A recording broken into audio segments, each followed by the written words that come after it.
Hello guys, welcome to the channel. आज है इंकटोबर का डे 8 और डे 8 का प्रॉम्प्ट है hike.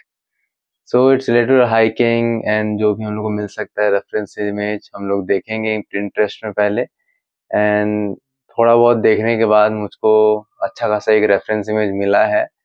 So will make that. So without wasting any time, let's start.